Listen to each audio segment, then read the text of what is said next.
Bigyan natin ng opinyon ito mga kabantag. Ang mga larawang ito ay nagkalat sa social media. Makikita natin dito ang dalawang panig ng pangyayari. Ang orihinal na konteksto ay makikita sa kanang bahagi.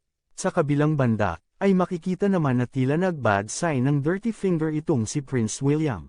At gaya nga ng title ng isang Facebook page na naglabas nito, ito ang classic example ng dangers of a one-sided story.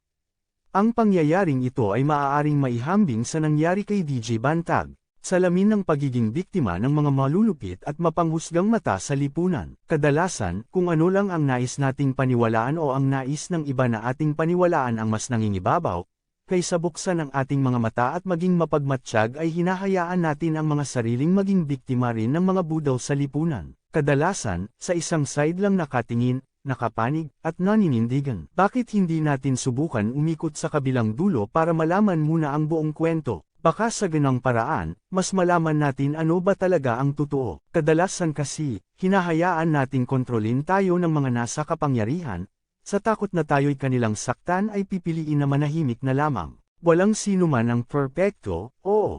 Pero hindi ito sapat na dahilan para husgahan agad-agad ang ating kapwa. Huwag tayong magbulag-bulagan at magbingi-bingihan. Huwag nating hayaan na kontrolin tayo ng agos sa lipunan. Huwag natin hayaan na sila ang magdesisyon para sa ating sarili sa kung ano ang magiging tingin natin sa mga pangyayari sa ating kapaligiran. At sa pagtatapos ng video na ito ay nais kong iwan ang katanungan na ito. Sa mga nangyayari sa ating paligid, partikular sa mga namumuno sa ating bansa, masasabi ba ninyo na sila ay patas? O isa rin sila sa tapagpatupad ng classic example ng one-sided stories? Anong masasabi ninyo mga kabantag? Kung nagustuhan mo ang video na ito ay huwag kalimutan mag-like, at i-share rin sa iba. Kita-kits sa comment section.